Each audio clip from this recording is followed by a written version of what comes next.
मुमताज जी से जो यहाँ खड़े हुए हैं। मुमताज जी जरा बता दीजिए, वो कह रहे हैं कि मस्जिद नहीं हो सकता अगर आपने मंदिर तोड़कर उस पर बनाया है। तो ये जो एक बुनियादी फर्क वो बता रहे हैं, उससे आप सहमत है कि नहीं है, पहले ये बता दीजिए। देखिए, मैं एक चीज हरिशंकर जी को और मुमताज जी को ले लीजिए। कहीं भी मंदिर तोड़ करके मस्जिद नहीं बनाएंगे। अच्छा, आप इसे नकार ही रहे हैं? मैं नकार रहा हूँ, बिल्कुल ये झूठ है, फरेब है। नहीं, तो वहाँ अयोध्या, नहीं, बिल्कुल नहीं। काशी विश्वनाथ, वहाँ भी सुप्रीम कोर्ट का फैसला पढ़ मथुरा, लीजिएगा, फैसला पढ़ लीजिएगा। हाँ। वहाँ पे किसी भी मंदिर को तोड़ करके मस्जिद सुचारिता जी बनाई नहीं गई। हाँ। सबसे नंबर एक बात। दूसरी बात ये कि जो प्रियम्बल कहता है, चाहे प्लेसेस ऑफ वर्शिप एक्ट 1991, उसको पढ़ लीजिए, उसकी मंशा को पढ़ लीजिए। नहीं, दूसरी बात, आपने डिबेट ही मोड़ दिया। आप कह रहे हैं मस्जिद बना ही नहीं है कहीं मंदिर के ऊपर। आर्कियोलॉजिकल साइट्स एंड रिमेन्स, वो एक्ट पढ़ लीजिए, उससे भी उसका भी प्रियम्बल पढ़ लीजिए, और हरिशंकर जैन भी पढ़ लें कि उसकी मंशा क्या है। देखिए, अरे ये तो आप पूरी डिबेट पलट रहे हैं। संरक्षित नहीं है ही नहीं, पूरी डिबेट पलट रहे हैं। है ही नहीं। एक सेकंड, अब आप जब कहते हैं हम कि वहां मंदिर को तोड़ के मस्जिद नहीं बना, तो करें साहब सर्वे करा लीजिए। भाई ये कौन सी बात है?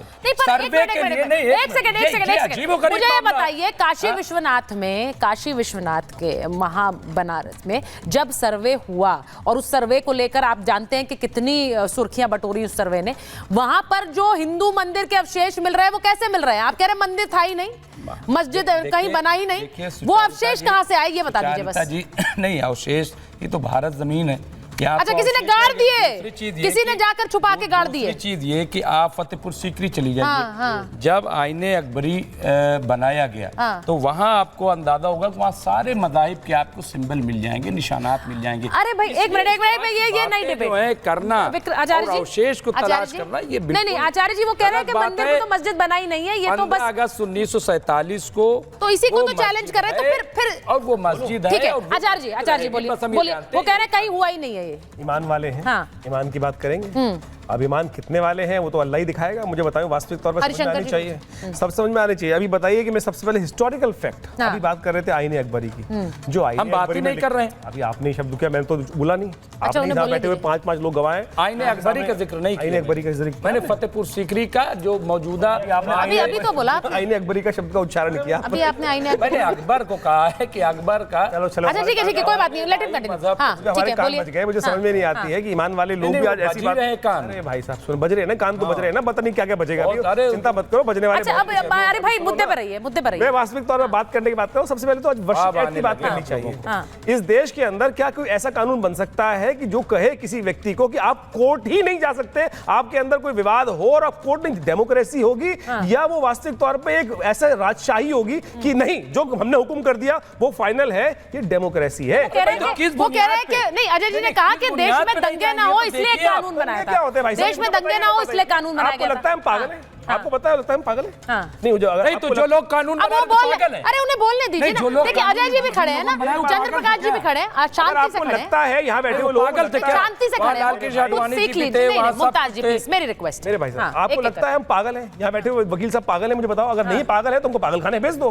अगर हमारे को लगता है हम जायज हैं और हम medical point of view fit हैं, अपनी बात रखते हैं, तो उसको सुना जाना चाहिए कि नहीं जाना चाहिए? डेमोक्रेसी में पैदा हुए हैं, यहाँ शाही राजशाही में पैदा नहीं हुए। डेमोक्रेसी में हर एक का राइट है। अगर मुझे लगता है कि ऐसा सत्य है तो सत्य का निष्कर्ष कौन देगा? यानी सर्वोच्च न्यायालय के सामने जाएंगे, इल्तिजा करेंगे, जनाब प्रे करेंगे, लड़ेंगे नहीं। अच्छा कहेगा कि आग में कूदना चाहते माँ बाप इजाजत देंगे क्या? हरिशंकर जी को लीजिए, आप हमें डराने की जरूरत नहीं है। साहब भी आ गए हमारे साथ। कोई माँ बाप इजाजत वाले नहीं है। मैं लिस्ट लेके आया हूं। मुमताज जी, ये डिबेट मुमताज आलम वर्सेस ऑल नहीं है। Let me make that very clear. सब लोग बहुत आराम से इंतजार कर रहे हैं। ऐतिहासिक तौर पर मैंने इस लिस्ट तैयार करी, जिन जिन क्षेत्रों में ऐसे विवादित स्थल हैं। बिहार के अंदर, भागलपुर के अंदर करीब करीब इस प्रकार की, मैं कह रहा हूं पागल नहीं है ना, सत्य रूप से अन्वेषण करना चाहते हैं, रिसर्च करना चाहते हैं। भागलपुर के अंदर करीब करीब मेरे पास लिस्ट है जिसमें 48 स्थान, 78 स्थान ऐसे हैं। यूपी में आगरा में ऐसे स्थान तथाकथित तौर पर जो मिल रहे हैं, 100 से ऊपर स्थान मिलते हैं जहां पर इस प्रकार का विवाद सत्य रूप में है। अगर आप सामने नहीं, वो कह रहे हैं सत्य ही नहीं है, वो कह रहे हैं ये सत्य ही नहीं है। मैं एक मिनट सुनिए, हरिशंकर जी, जुनैद हारिस साहब भी आ गए। एक मिनट, जुनैद हारिस साहब और हरिशंकर जी को ले लीजिए एक बार जरा।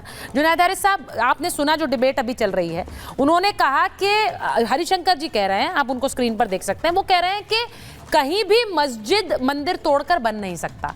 तो ये तो शुरुआत से ही ये कहना ही नहीं चाहिए कि इससे मामले से दंगे होंगे, क्योंकि जो मतलब जो धर्म में विश्वास रखता है वो इस बात को समझेगा कि ये मस्जिद नहीं है जो तोड़कर बनाया गया। ये बड़ी अच्छी बात है कि इन्होंने एक इस्लामिक अप्रोच को बताया कि अपने इबादत गाह ही नहीं बल्कि दूसरे की इबादत गाह का भी सम्मान है, उसे तोड़कर नहीं बनाया जा सकता। और ऐसी सूरत में इसमें कोई शक नहीं कि ये रिसर्च का तो टॉपिक हो सकता है कि आखिर इस जगह को तोड़ करके बनाया गया या कैसे बनाया गया। और इसी वजह से आप ये देखेंगे कि आप कन्फर्म किसी चीज़ को नहीं कर पाते हैं। आप बनारस में ज्ञानवापी के लिए आप जाते हैं गौरी श्रृंगार की पूजा की इजाज़त लेने के लिए, जो एक दिन की बजाय रोज़ रोज़ हो जाए। लेकिन पहले से पता नहीं है, आप हाउस में शिवलिंग तलाश कर लेते हैं। पूरी बात मेरी समझिएगा, नहीं सुनने दीजिए, पूरी बात सुनिए, पूरी बात सामने आ गया, मिल गया।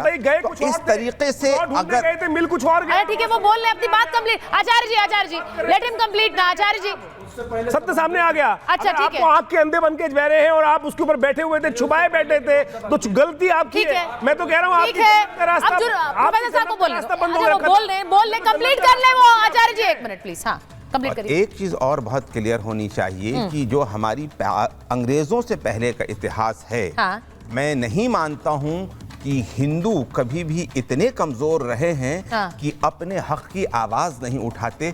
जो शख्स सबसे ज्यादा क्रूर इतिहास में जाना जाता है, उसके सबसे ज्यादा सिपाहसालार हिंदू रहे हैं। मैं औरंगजेब की बात कर रहा हूं। और उन लोगों ने इन इश्यूज को नहीं उठाया है। मैं आपसे पर उनके पास क्या इतने अधिकार थे कि वो उठा लेते उस मुद्दे को? औरंगजेब के लिए आपने कहा कि उनके साथ सबसे ज्यादा जो उनकी प्रजा में या फिर उनके सैनिक थे वो हिंदू थे, उनके पास ये अधिकार था कि वो उठा लेते औरंगजेब के सामने जुबान? मैं कभी भी इतना ज्यादा कमजोर और बुज़दिल हिंदुओं को नहीं समझता हूं कि गुलामी के सामने ऐसे सर झुका दें कि सब कुछ अरे नहीं हो जाए। अब आगे पर ये तो हुआ है ना, ये तो हुआ है। आप समझे, आप जो सत्य है उसको एक दरिंदगी की गई,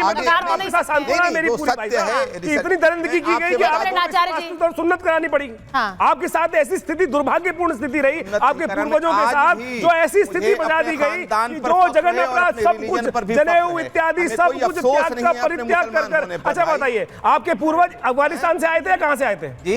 आपके पूर्वज अरब से आए थे? नहीं, आपके पूर्वज अरब से आए थे क्या? अरे सुनने हैरी साहब, जुनैद साहब बताइए, आपके पूर्वज इसी मिट्टी से निकले थे या आप बताइए वहां से आए थे? आप अरब से आए थे, आप बताइए ना। तुर्कमेनिस्तान। अच्छा भाई एक मिनट। अरे आपके रहते होंगे, हमारे नहीं रहते थे। हमारे यहाँ नहीं रहते थे, हमारे यहाँ नहीं रहते थे। एक से हरिशंकर जैन जी के पास यहाँ पूरी तरह से शिष्टाचार था, पूरी तरह शिष्टाचार था, पूरी तरह से सिविलाइज्ड।